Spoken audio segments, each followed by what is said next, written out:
¿Cuántos están listos para adorar al Señor? ¿Está usted listo? ¿Está preparado? Todos los que están listos para adorar a Jesucristo, que den un fuerte grito de júbilo.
Quiero darte y por convicción adorarte. Mi corazón es tuyo, Dios. Mi futuro te entrego, como tú y yo quiero vivir. En oasis en la tierra, libre soy totalmente en ti y vivo estoy.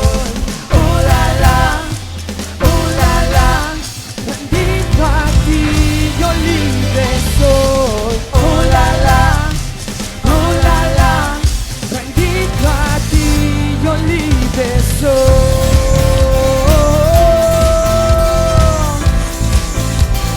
La la la la la, bendito a ti, yo libre soy. Dice, mi futuro te entrego, como tú yo quiero vivir. Un oasis en la tierra, libre soy totalmente en ti y vivo estoy. ¿Cuántos vivos hay en este lugar? Bendito a ti, yo libre soy. ¿Tienen espacio para saltar? ¿Cuántos pueden saltar? ¿Estamos listos? Yo libre soy.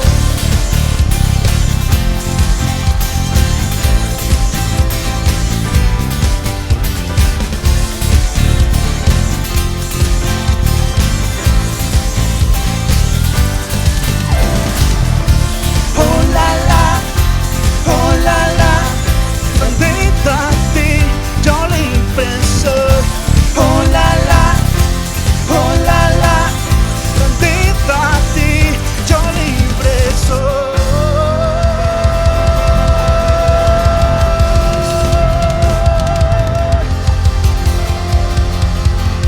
Dale más fuertes aplausos al Rey.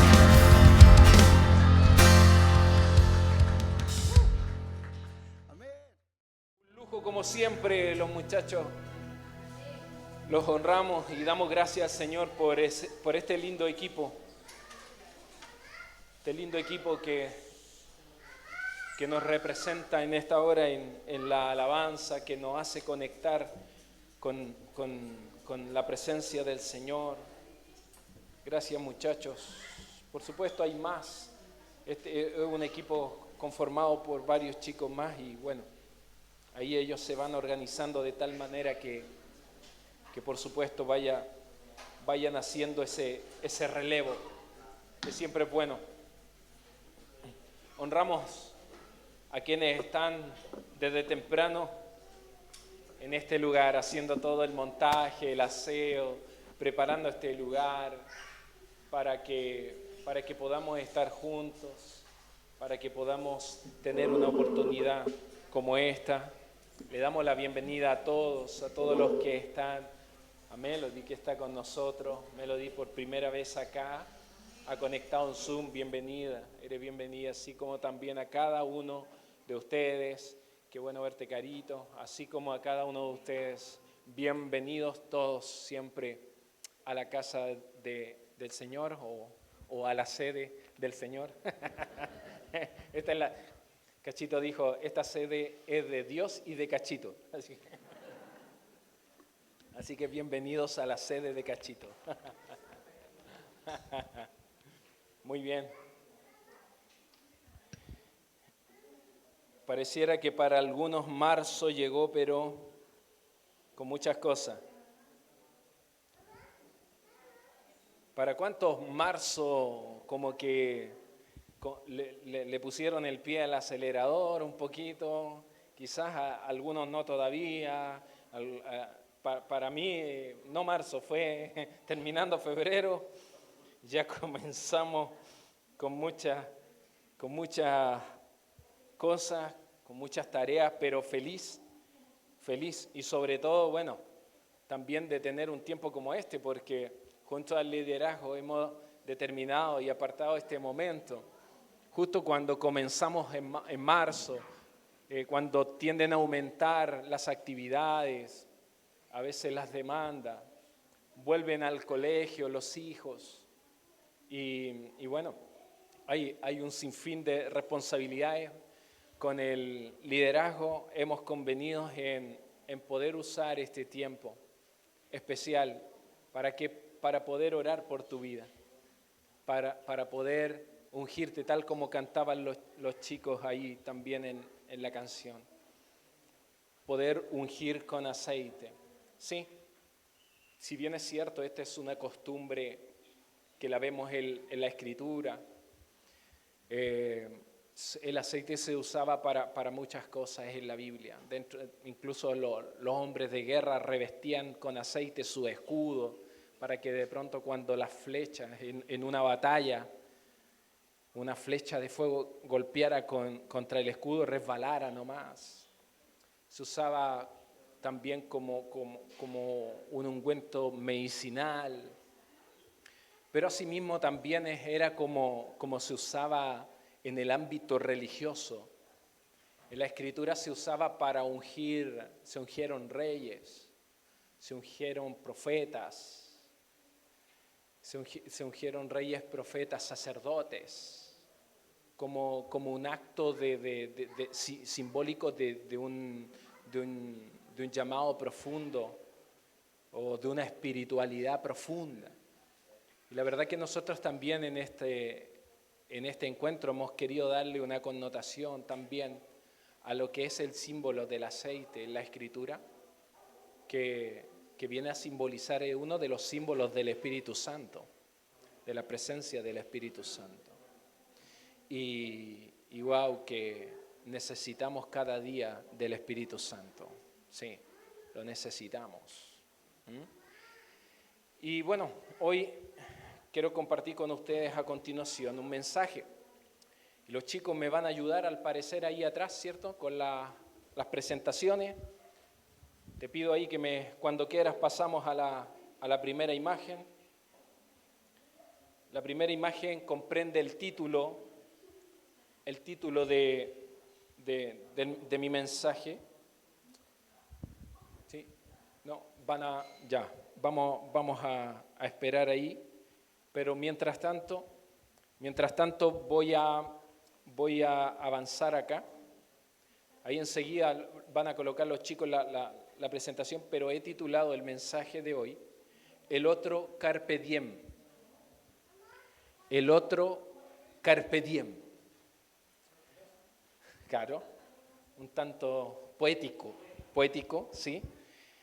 Carpe diem, para los que no conocen esta frase, carpe diem es una frase latina que se le atribuye a un poeta, Horacio. Es un poeta que vivió más o menos como en el 60 a.C., proyectó su vida hasta los primeros días después de Cristo, y fue Horacio, dentro de sus poemas, que usó esta frase latina, carpe diem, y que básicamente esta frase latina invita a aprovechar el momento o el día. Disfruta el día, vive el momento, aprovecha el día de hoy. Y claro, la connotación de esa frase, de usar esa frase, tenía relación con el hecho de que aprovecha el día, en el fondo él lo usaba, aprovecha el momento, aprovecha el hoy, porque el mañana es incierto, no se sabe, pero la connotación que él le daba era un poco una connotación de desconfianza. No sabéis que vaya a vivir mañana, así que aprovecha el día de hoy, aprovecha el día de hoy. Y la verdad que al mirar esta frase, que por supuesto con el tiempo fue siendo usada en los distintos ambientes sociales, después en el siglo XIX hubo otro poeta que también usó esta palabra o esta frase, carpe diem, pero su connotación era vive, disfruta la vida. Es decir, como que pásala bien, mañana, quién sabe de mañana. O sea, es como darle rienda suelta al placer. Oye, dale nomás y mañana quién sabe si va a estar. Disfruta la vida. Y fíjense que al considerar un poquito esta historia, la historia de esta frase, miramos en la Escritura que si bien es cierto, carpe diem no es un término bíblico, no es algo que aparece en la Escritura, pero sí vemos en la Escritura que hay pasajes que a nosotros nos invitan a aprovechar bien la oportunidad. Hay pasajes bíblicos que nos invitan a aprovechar bien el tiempo, ¿o no? ¿Sí? Vemos pasajes bíblicos que nos invitan a aprovechar bien el tiempo. Aprovecha el tiempo. Los días son malos, dice Pablo ahí a la iglesia de Éfeso, si no me equivoco.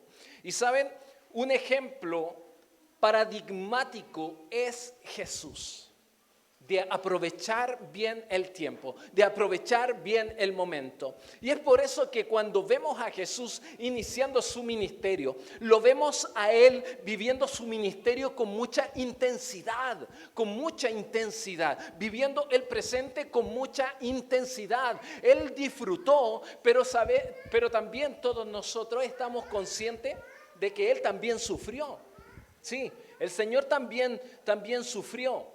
Pero la diferencia de haber aprovechado bien el presente, de haber aprovechado bien el momento, el Señor, nos damos cuenta de que eso sí, para el Señor había claridad y había esperanza en el futuro. El mañana, el futuro no era incierto. Para Jesús no era incierto. ¿Por qué? Porque Él nació a esta vida con un propósito, con un plan. Entonces el futuro no era incierto. Él sabía dónde iba a terminar. Por lo tanto, es por eso que quise titular el otro carpe diem. El carpe diem que nos plantea Jesús. Porque el carpe diem que nos plantea este poeta tiene relación con el hecho de vive la buena vida. Pero el carpe diem que nos plantea Jesús con su vida, con su ministerio, es vive la vida buena. Qué distinto. Y que lo vemos en la Escritura. En la Escritura vemos que el Señor nos plantea una vida buena, porque Él es la vida. Gracias, amigo. Ahí está, el otro carpe diem. Sí, el otro carpe diem. Y es por eso que le puse el otro carpe diem, porque realmente estamos llamados a vivir el presente, a disfrutar el momento, pero mirar el futuro con esperanza. Aquí se nos vino un postulante a batería, así que, ojo, hay que mirar más allá. Le llama la atención, ¿viste? Muy bien. Hay un postulante, así que ojo, Nico, ahí. Hay un postulante. Entonces, a continuación, vamos a estar leyendo Lucas. Voy a pedir ahí que puedan mostrar. Lucas capítulo 4, del verso 14 al 21. Teniendo esta idea, el otro carpe diem, vive el momento, aprovecha el presente. Es ahora, disfruta el momento, aprovecha el día de hoy.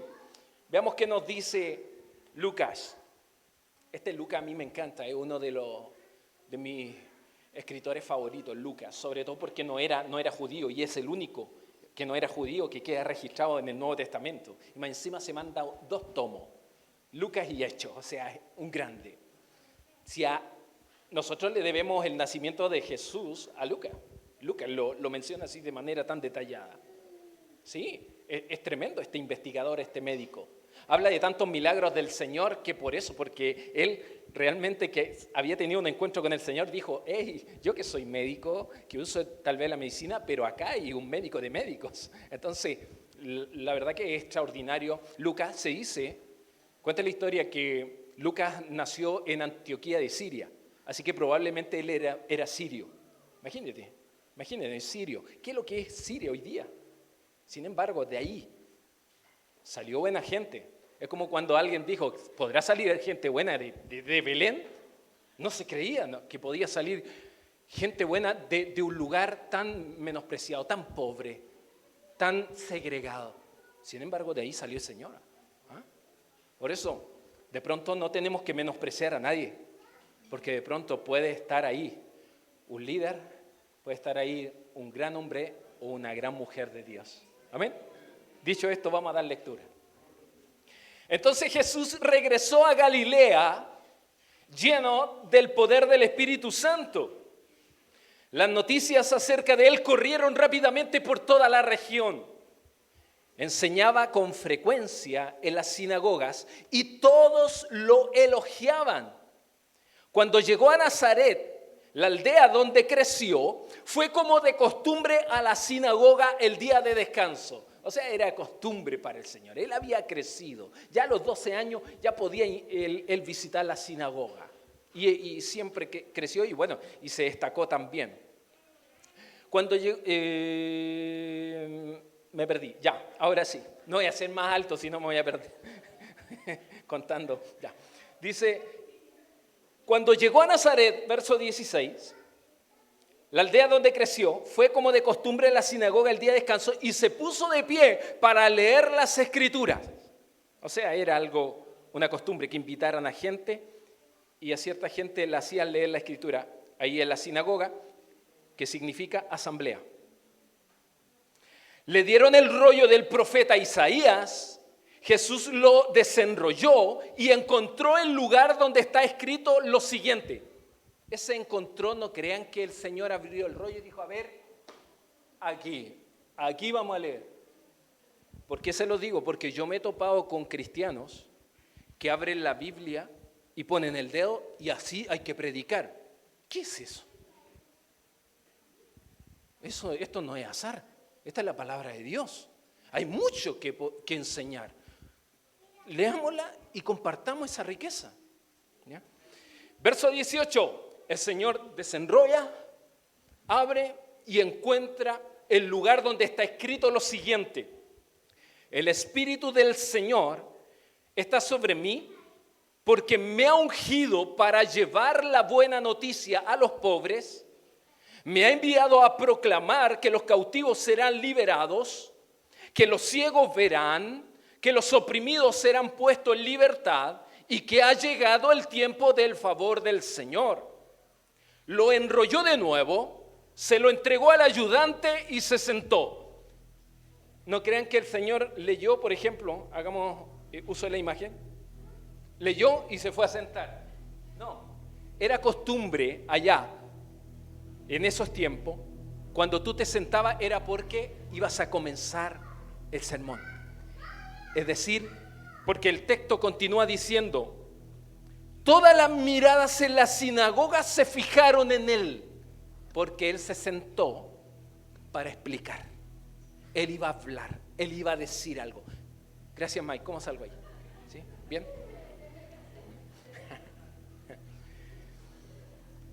Todas las miradas en la sinagoga se fijaron en él. Después Jesús comenzó a hablarles.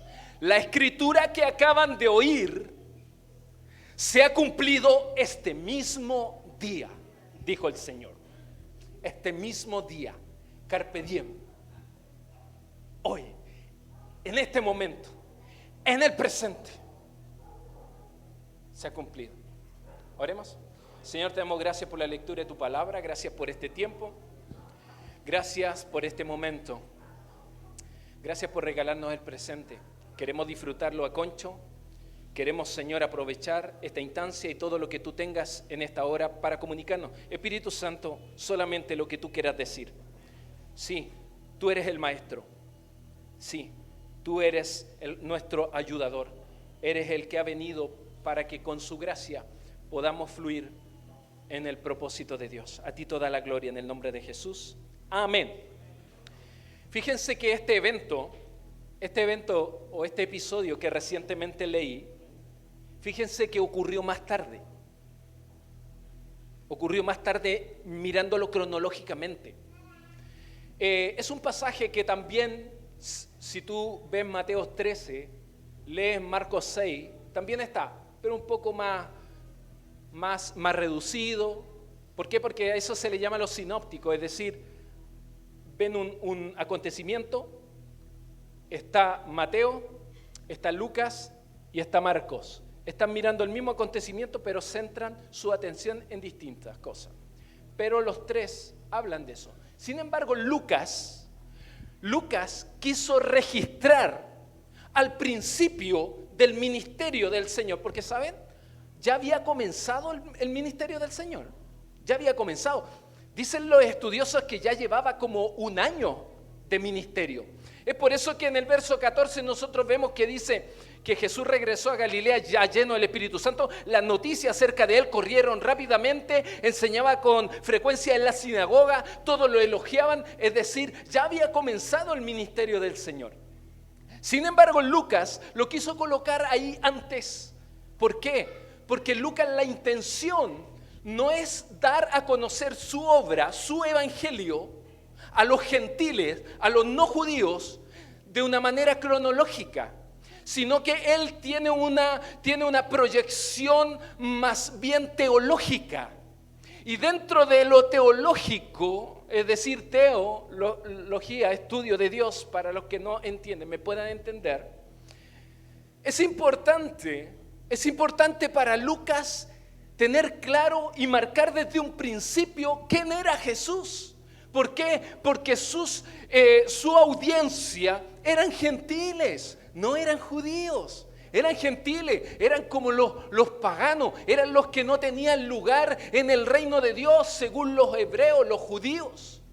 Por lo tanto, Lucas lo hace con una intención y relaciona esa perspectiva teológica que va a desarrollar en toda su obra. ¿Por qué? Porque él está pensando en los receptores, que eran gentiles, para que entiendan quién era Jesús. ¿Por qué? Porque lo he dicho en más de alguna ocasión, pero no es malo volver a decirlo. La palabra salvación, soter en el griego, también se la debemos a Lucas. Lucas está lleno de la palabra salvación. Juan la menciona una vez, Mateo ni Marco no la menciona. Lucas riega el evangelio con la palabra salvación. Por lo tanto, este investigador, este médico, tiene una audiencia y quiere que les quede claro de quién realmente es Jesús. Lucas describe a Jesús como el ungido de Dios. Sí, como el ungido de Dios. Al principio yo decía que fueron ungidos reyes, profetas y sacerdotes. Pero fíjense que el ungido de Dios, Jesús, no era solo rey, también era profeta, también era sacerdote. Tremendo, o sea, los tres oficios estaban en él. Era el ungido, era el Mesías, era el que estaban esperando.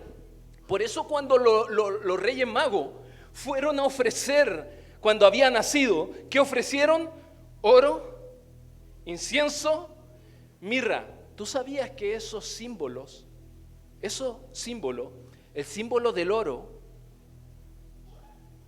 es rey? El símbolo del incienso es para referirse al sacerdote. El símbolo de la mirra es para referirse a un profeta. Entonces los reyes magos están reconociendo que el que había nacido era rey, era profeta y también sacerdote. Entonces Lucas quiere dejar bien en claro esto. ¿Por qué? Porque el ungido de Dios estaba trayendo salvación no solo a los judíos, sino que a todos los que se atrevían a creer en él. Entonces es así como Jesús leyó Isaías 61. Eso fue lo que leyó él. Isaías 61, si tú después lees Isaías 61, el 1 y el 2, te darás cuenta que es lo mismo. El Señor abre el rollo y lee Isaías 61, donde el profeta estaba hablando acerca de una época, por supuesto, que estaba viviendo el pueblo de Israel. Una época de persecución, una época de cautiverio. Pero resulta que el profeta Isaías está proyectando su enseñanza a una restauración. Él decía, va a ser restaurado el pueblo de Israel. Y también, eso sí, si tú te fijas en el verso 2 de Isaías, en la parte final, cuando dice, y vendrá y anunciará el año agradable del favor del Señor y de la venganza de Dios hacia sus enemigos. El profeta Isaías lo agrega, pero el Señor lo omite. El profeta Isaías lo agrega porque lo que esperaban era que Dios se manifestara para poder destruir a sus enemigos. Pero el Señor lo omite, porque cuando Él vino a traer salvación, esperanza, no tiene enemigos en las personas, pero sí un enemigo en común que está también relacionado con nosotros. Y el enemigo en común al cual sí iba a destruir, y lo destruyó, es el pecado, es la muerte, es la maldad, el sufrimiento. A ese lo tienen entre ceja y ceja, a ese enemigo. Y por eso que si Él venció, tú y yo también podemos ser vencedores. ¿Amén? Sí, entonces el profeta tiene esa idea en mente de la restauración del pueblo, pero el Señor la está citando acá porque también el profeta está, valga la redundancia, profetizando, entregando una palabra que a la postre se iba a cumplir. ¿Y cuándo se iba a cumplir? Cuando la leyó el Señor en este momento, en este episodio. Por eso el Señor dijo, hoy se ha cumplido esta palabra. ¿Por qué? Porque para dar claridad y mostrar de una manera clara el objetivo del Señor Jesucristo acá en la tierra. El objetivo, ¿cuál es su propósito? ¿Por qué Él viene? Y Él viene para ocupar el lugar del hombre, para ocupar el lugar del ser humano que no podía pagar por sus pecados, pero Él viene a sustituirnos y Él ocupa tu lugar y mi lugar. Entonces el profeta acá el profeta 700 años antes está profetizando, pero el Señor está declarando de que esa profecía se estaba cumpliendo. Por lo tanto, el Señor, cuando se presenta aquí, el Señor ya venía lleno del Espíritu Santo. El Señor venía de haber sido bautizado. Y cuando fue bautizado por Juan el Bautista, el Espíritu Santo descendió sobre él. Este es mi hijo amado. Se oye una voz del cielo en quien tengo complacencia. Y ahí fue lleno el Espíritu Santo. Y el Espíritu Santo después, posteriormente lo guió y lo llevó al desierto, donde fue tentado. Pero ahí también Satanás no lo pudo vencer porque estaba lleno del Espíritu Santo y triunfó sobre Satanás. Posteriormente siguió el desarrollo de su ministerio en Galilea, y fue ahí donde asistió en un momento a la sinagoga. Y asiste a la sinagoga lleno de poder, lleno del Espíritu Santo. Y lo que deseaba imprimir en la vida de esos judíos, en la vida de la gente que le estaba oyendo, que estaba abriendo el rollo y estaba leyendo, deseaba él imprimir cuál realmente era el verdadero carácter de ese Mesías que ellos estaban esperando. Porque ellos estaban esperando un Mesías político, un Mesías que los viniera a liberar con fuerza, con guerra del imperio romano. Ellos esperaban ese Mesías, nosotros esperamos este Mesías. Pero el Señor les quería imprimir al verdadero Mesías, que no venía con fuerza, no venía con guerra, venía de una manera más profunda, de raíz a vencer al enemigo. Dicho todo esto, te voy a compartir tres esenciales en este pasaje bíblico, pero tres esenciales que desde marzo en adelante que estamos buscando florecer. Puedas tú considerar estos esenciales. ¿Para qué? Para que realmente se cumpla lo que el Señor nos ha dicho. Sí, vamos a florecer este año. Probablemente aumenta la carga, las luchas, las adversidades. Probablemente nos vamos a topar con algún conflicto. Todo eso. Pero estos tres esenciales te pueden ayudar para que puedas surfear esos momentos difíciles, porque no son míos, porque son extraídos de la palabra. Número 1, por favor, hacer consideración de la naturaleza del mensaje. La naturaleza del mensaje. ¿Sabes? La naturaleza del mensaje lo que nos revela es quién es Cristo. Nos revela a qué vino Cristo. ¿A qué vino Cristo? Y ahí ustedes lo pueden ver. Vino para dar buena nueva a los pobres,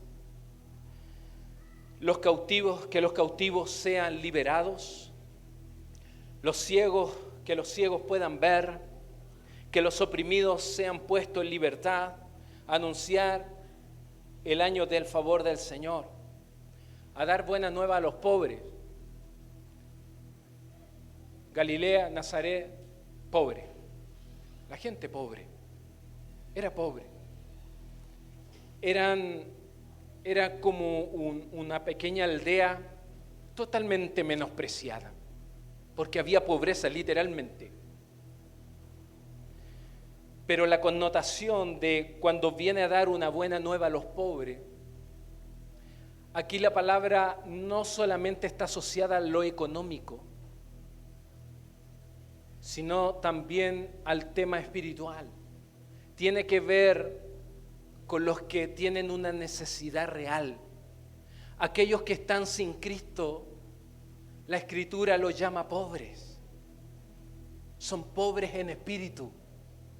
Pobres en espíritu. Y así estuvimos en algún momento tú y yo pobres en espíritu, porque no teníamos una relación con el Señor. Es decir, teníamos una necesidad real.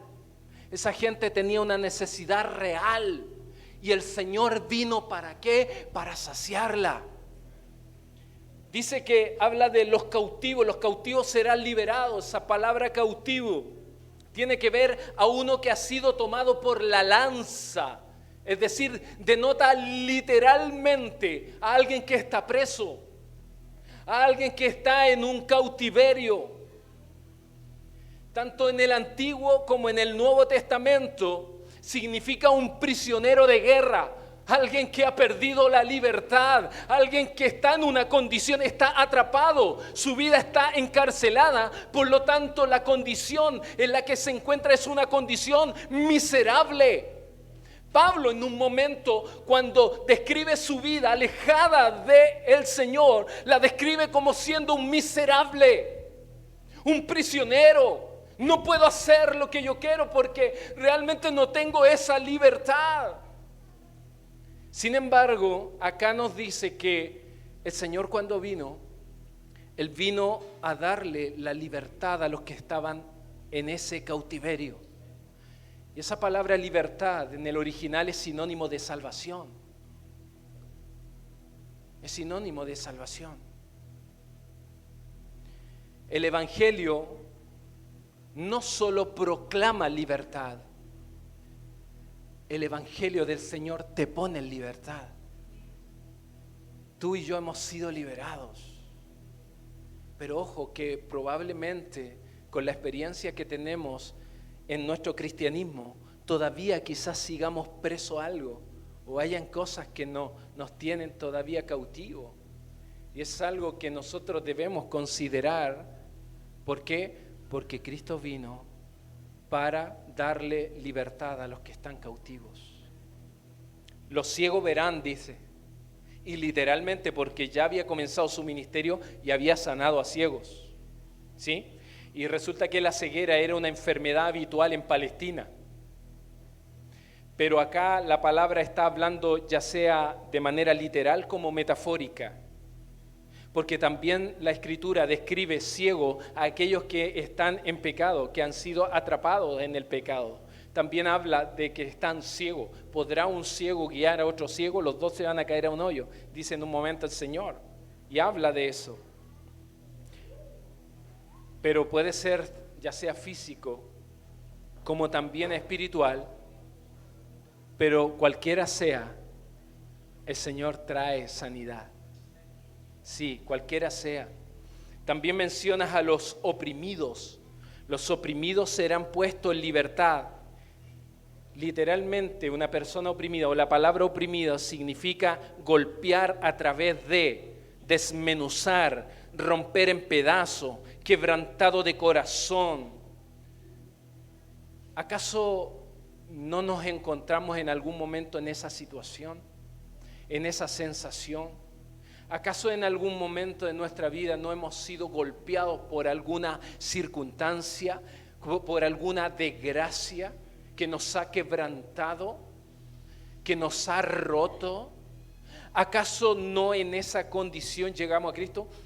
Yo llegué a Cristo en esa condición, totalmente golpeado, totalmente roto en pedazos.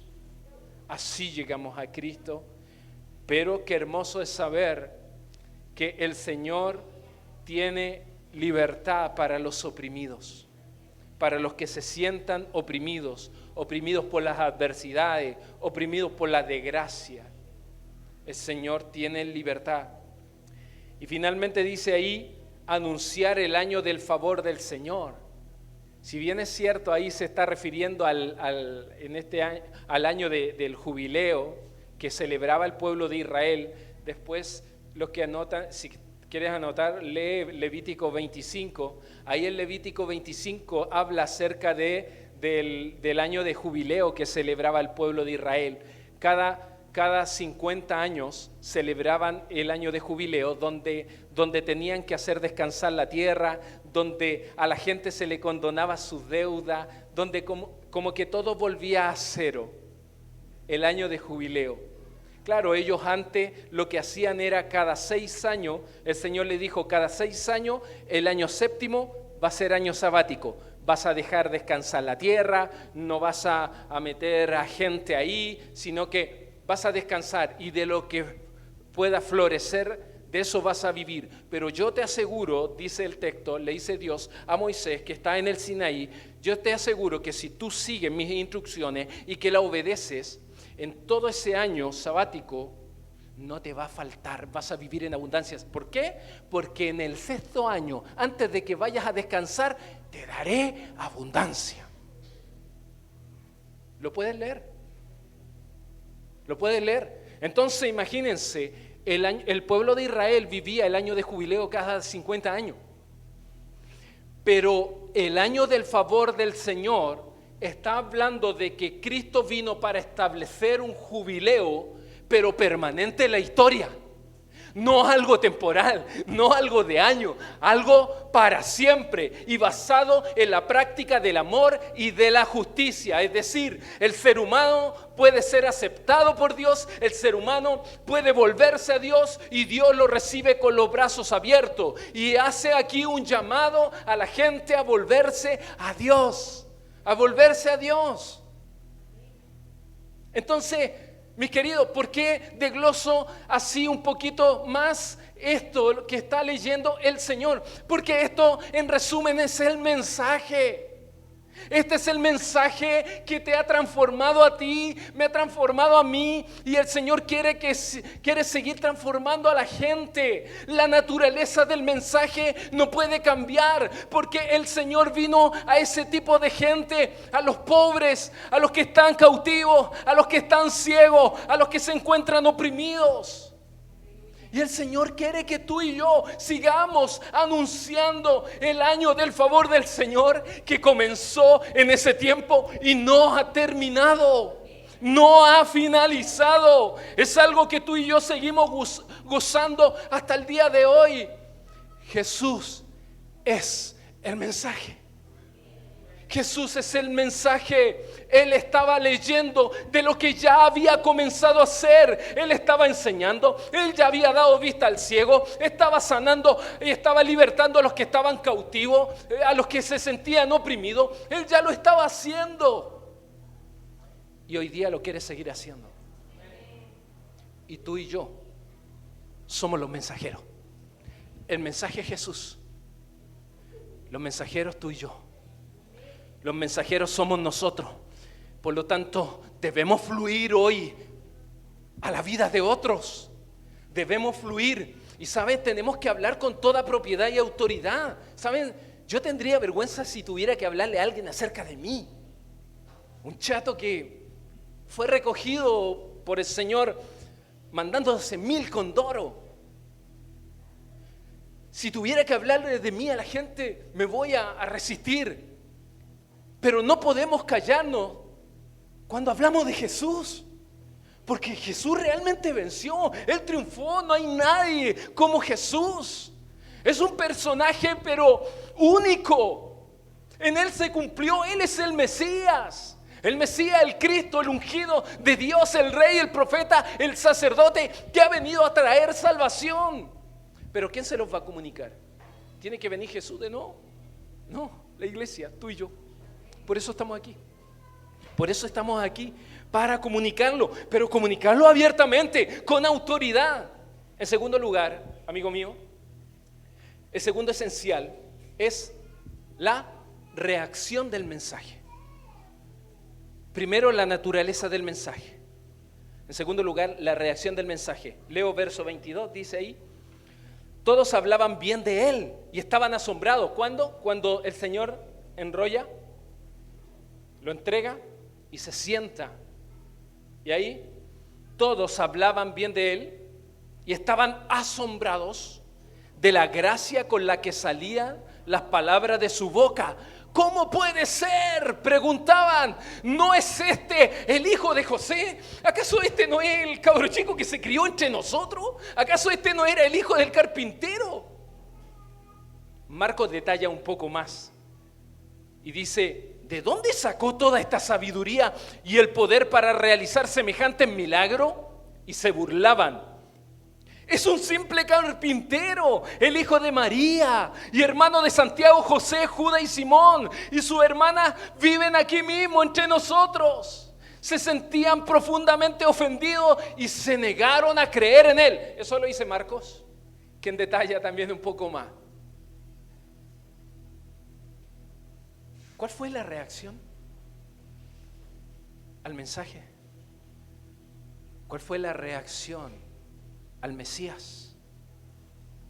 ¿Cuál fue la reacción al Salvador, al que ellos estaban esperando según las profecías de la gente? Vemos que Jesús en ningún momento titubeó cuando Él dijo: el Señor está sobre mí, y comenzó a hablar. Y al final dice: hoy se ha cumplido esta palabra entre nosotros. O sea, aquí tienen el cumplimiento. Él habló con convicción, Él leyó con vigor. Él enseñó con autoridad y gracia. Aunque sus antiguos coterráneos se burlaran, no creyeran. Pregunto, ¿cuál fue realmente la reacción de la audiencia? La reacción de la audiencia fue, primero, quedaron asombrados, admirados, pero después dudaron. Este es el hijo del carpintero. Después se comenzaron a burlar, pero si este es el hijo de María, los que viven aquí mismo. Después tuvieron incredulidad. No puede ser. Y después se enfadaron. Si tú sigues leyendo el capítulo 4, te vas a dar cuenta que al final tomaron a Jesús, lo llevaron a una colina, lo querían tirar hacia abajo, pero el Señor, como tenía un poder divino, porque no era cualquier persona, ¡fum!, se escabulló y salió de entre ellos. Y ellos quedaron con así una vena, como se dice. Pero la pregunta que hago nuevamente, a la naturaleza del mensaje, ¿cómo reaccionaron? ¿Cuál fue su respuesta? Asombro, maravillados, una impresión de ánimo, ¡wow! Pero también dudaron, pero también hubo incredulidad, pero también se sintieron ofendidos, pero también les dio rabia. ¿Cuál está siendo hoy día nuestra reacción frente al mensaje que es Jesús? ¿Cómo hemos estado respondiendo en nuestra vida cotidiana, sabiendo que tenemos una relación con el Señor? ¿Cómo está siendo? ¿Cuál está siendo nuestro comportamiento? La respuesta nuestra. ¿Por qué? ¿Sabe por qué? Porque la duda en ellos, porque la incredulidad en ellos se transformó en una piedra de tropiezo. ¿Sabes? Cuando Zacarías, después lo lees en el capítulo 1, cuando Zacarías y Elizabeth, los papás de Juan el Bautista, Elizabeth era estéril. Y Zacarías no creyó al anuncio del ángel, no creyó. Y por no creer quedó mudo por un periodo de tiempo, ¿cierto? ¿Sabes? Cuando no creemos al mensaje, tengamos cuidado, porque de pronto podemos quedar mudos. Cuando somos llamados a ser la voz de Dios para este tiempo. Tú y yo somos llamados a ser la voz para este tiempo. Pero en ocasiones, al no creer en el mensaje y al anunciarlo y al hablarlo con vigor, con autoridad, con convicción, como lo hizo el Señor, puede que quedemos mudos y no sigamos siendo esa voz. Cierro el paréntesis. El problema de la audiencia fue que lo que oyeron no creyeron. No creyeron. Porque lo vieron simplemente como el hijo de María, como el hijo de José. La verdad que se hizo evidente que el plan de Dios ahí no encajaba con el plan de ellos, porque ellos tenían otro plan. El plan de Dios no encajaba. El plan de Dios, Jesucristo, está encajando en lo que nosotros estamos proyectando en la vida, en el día a día, en la toma de decisiones. Porque es bueno que hagamos planes con Dios, porque Proverbio nos dice que los planes de Dios prevalecen, los planes sin Dios perecen. Nos conviene considerar ese consejo de un sabio. ¿Está encajando el plan de Dios en nosotros? Porque no encajó en la audiencia que tuvo Jesús en ese entonces en la sinagoga. No encajó. Y por eso fueron bloqueados por su propia incredulidad, por su propia duda, por su propia actitud. Pero ¿cómo estamos tú y yo respondiendo hoy día al mensaje? ¿Cómo estamos respondiendo a Jesús? ¿Cuál está siendo nuestra reacción? Es importante, muy importante responder a cómo nosotros estamos reaccionando al mensaje que es Jesucristo. Y en último lugar, ¿me ayuda? El tercer esencial, el poder del mensaje. El tercer esencial. Verso 14 dice ahí, Entonces Jesús regresó a Galilea, dice, lleno del poder del Espíritu Santo. Poder. Esa palabra poder que usa Lucas es el mismo poder que usa en Hechos después, Hechos 1:8, cuando habla poder, que significa dunamis, una dinamita. Entonces, cuando aquí Lucas dice que regresó lleno del poder, eso tiene que ver con fuerza, poder milagroso, capacidad, potencia, potestad. O sea, el Señor, cuando vino el Espíritu Santo sobre él, vino realmente una fuerza impulsadora, un poder milagroso. Vino sobre él toda la potencia, toda la capacidad, toda la potestad, toda la autoridad. Por eso es que la máxima autoridad para nosotros es Jesús. Jesús es el que tiene la última palabra para nosotros. No es un médico, no es un ser humano, no es la autoridad de turno. Para nosotros debe ser Jesús, y por eso tenemos que darle cada día valor a lo que la palabra nos enseña, porque Jesús es la máxima autoridad. A Él se le dio toda la autoridad, y con esa autoridad dice la Escritura que llamó a discípulos. ¿Para qué? Para que con esa autoridad fueran a hacer otros discípulos con la autoridad que se le había dado a Él. Él es toda la autoridad. Y Él dijo, el Espíritu del Señor está sobre mí. O sea, el Espíritu vino sobre mí ese poder, porque había una comisión que hacer. Entonces vino ese poder. Y ¿sabes? En el pasado fueron ungidos muchos profetas, reyes y también sacerdotes. Pero ¿saben? Para ellos los dones y la gracia era medida, porque era para desarrollar algo puntual.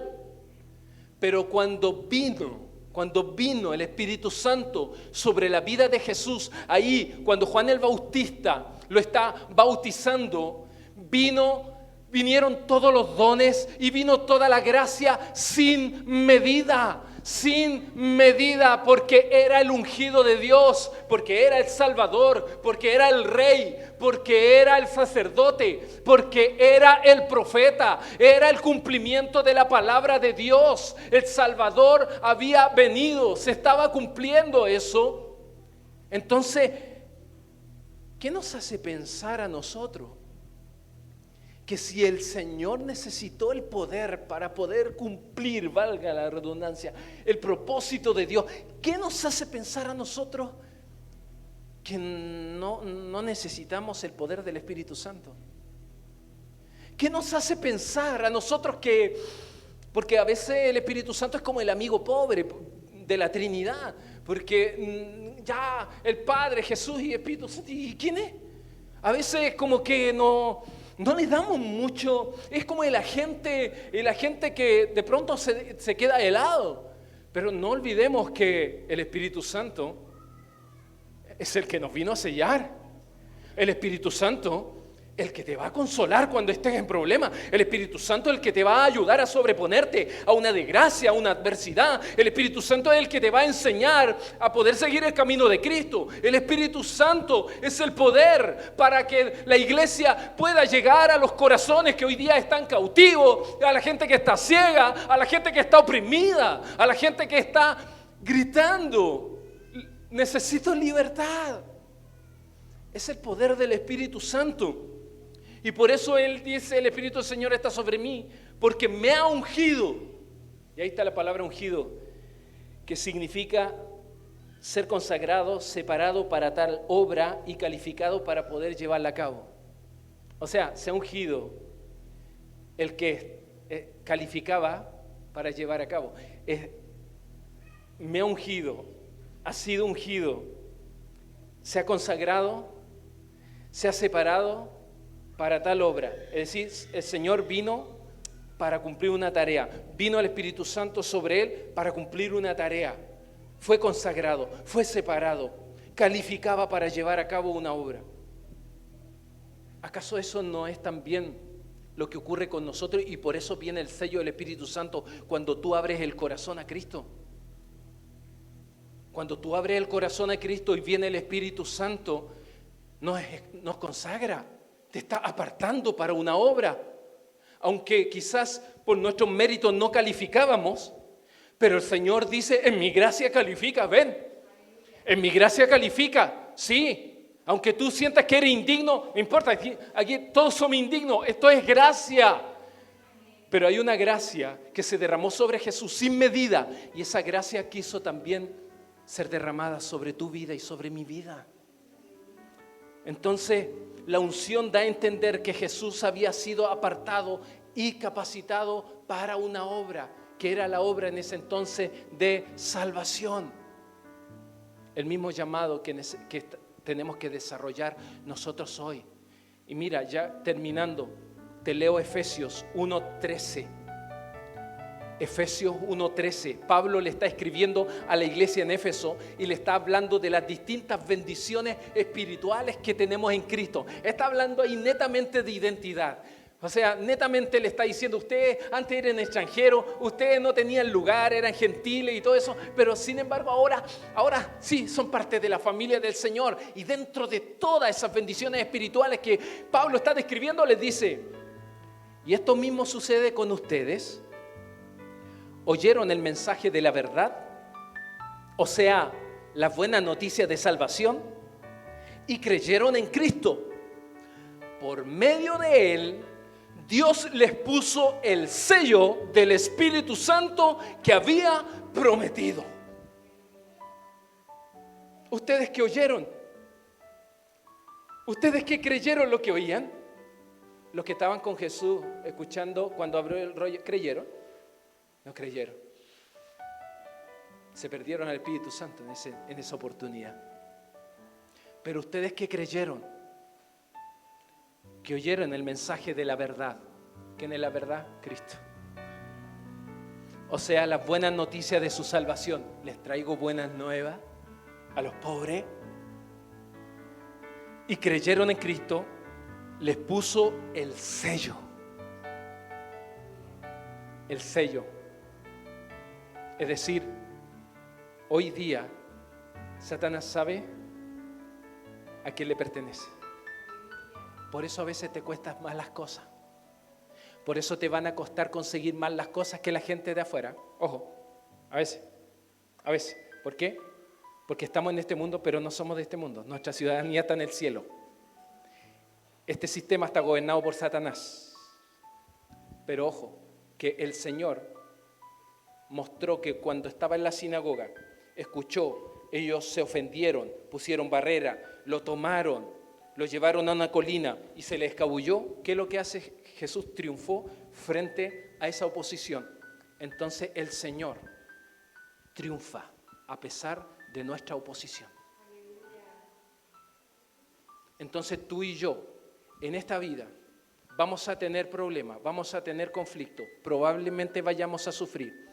Pero si vas tomado de la mano del Señor, pero si comienzas a planificar o sigues planificando tu vida con el Señor, si comienzas a hacer tuyo el mensaje, decir mi respuesta no es de duda o de incredulidad, sino de abrazar, de creer. Señor, a lo mejor mi mente hoy día me costaría creer en esto, pero sí, Señor, voy a seguir avanzando y sigo orando. Si comienzas a abrazar eso, vas a triunfar.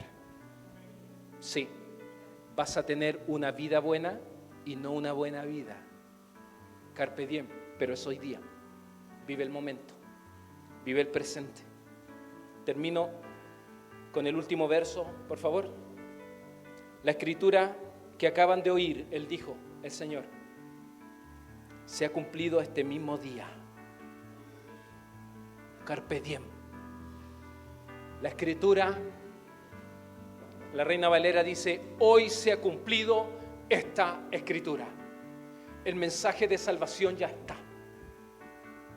¿Cuál es tu respuesta? Ahí está. Ahí está el problema de la gente. Para la gente hay libertad, hay sanidad, hay restauración, hay prosperidad.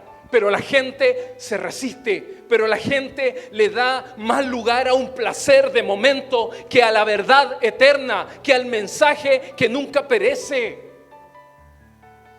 Pero a pesar de eso, la pregunta va para nosotros hoy. cómo estamos reaccionando, cómo nos estamos comportando, cómo estamos respondiendo al mensaje. El pasado ya se ha ido para siempre. Y probablemente el futuro jamás llegue, pero Dios nos ha regalado el presente. Nos ha regalado el presente, el cual tenemos que aprovechar. Vive el momento, carpe diem. Pero el otro carpe diem, el que nos plantea Jesús, el que nos plantea el Señor. Aprovecha al máximo las oportunidades de hoy. ¿Qué te hace pensar que mañana vas a estar vivo o viva? El otro día conversaba con mi hermano y me contaba de la experiencia que tuvo con una compañera de él de turno, que esa compañera salió en la madrugada y justo ella se iba con otras personas saliendo de la planta, y ese día se fue con otros chicos que salieron antes, que iban para el mismo lugar,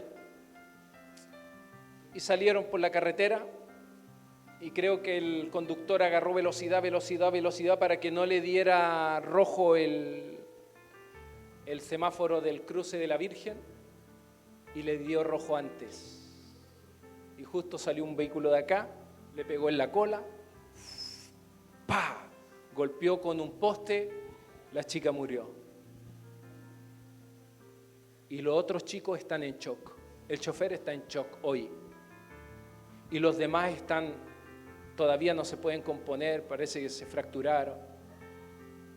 Y me hacía pensar cuando miraba este mensaje, ¿qué te hace pensar que vas a vivir un mañana?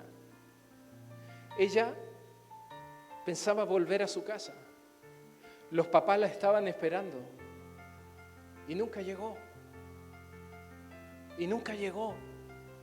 A veces vivimos nosotros la vida pensando en que vamos a vivir por la eternidad aquí. A veces nos creemos inmortales, gente linda. Nos creemos inmortales. Y ¿saben? A veces nos creemos inmortales pensando que vamos a estar en este mundo toda la vida y desperdiciamos la vida. Cuando realmente ni tú ni yo sabemos hasta cuándo viviremos. Por eso el llamado hoy es carpe diem. Vive el momento. Pero el otro carpe diem te dice, en el futuro hay esperanza. Sí, en el futuro hay esperanza. Pero vive el presente. El Señor vivió el presente con intensidad, lo disfrutó, también sufrió, pero Él sabía dónde iba. Y Él hoy día está en gloria. Él ya venció todo, pero nos envió al Espíritu Santo, con el cual hemos sido sellados tú y yo. Pero ojo, que el sello es una cosa, pero el bautismo en el Espíritu Santo es otra cosa. Para los que no saben la diferencia, no se pierdan conmigo el miércoles. El miércoles en el programa Avanza me toca hablar acerca del bautismo en el Espíritu Santo. Entonces fuimos sellados, vino el Espíritu Santo, pero disfrutemos la experiencia con Cristo hoy, carpe diem. Hoy es presente, vívelo a concho, es presente. ¿Qué decisiones tienes que tomar? ¿Qué cosas tienes que hacer? Hazlo hoy, no mañana. Mañana puede ser tarde. El mañana se escurre entre los dedos. Vivámoslo hoy, gente linda. El mensaje, la naturaleza del mensaje está en nosotros porque Cristo ha venido a morar. Y ¿sabes? Leía, el Espíritu del Señor está sobre mí, fuerza impulsadora, dice ahí el griego. Y yo decía anoche, me quebraba cuando oraba, cuando finalicé el mensaje, y yo le decía, Señor, y qué tremendo es saber de que el Espíritu Santo ahora no está sobre mí, sino está en mí. En mí. Wow. En nosotros. En el Antiguo Testamento los líderes no gozaron tener el Espíritu Santo dentro, sino sobre ellos nomás.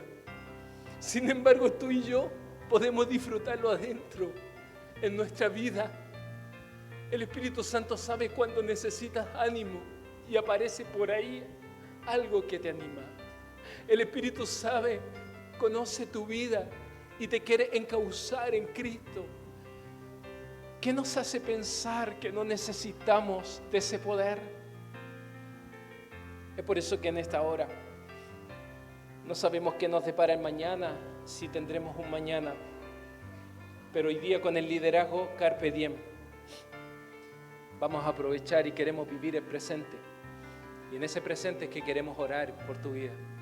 En ese presente es que queremos ungirte. En ese presente es que queremos bendecirte.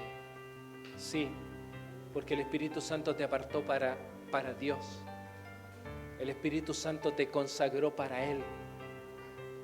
Y en esta hora queremos orar y voy a pedirle a mi esposa que pase acá adelante, que nos ayude el liderazgo.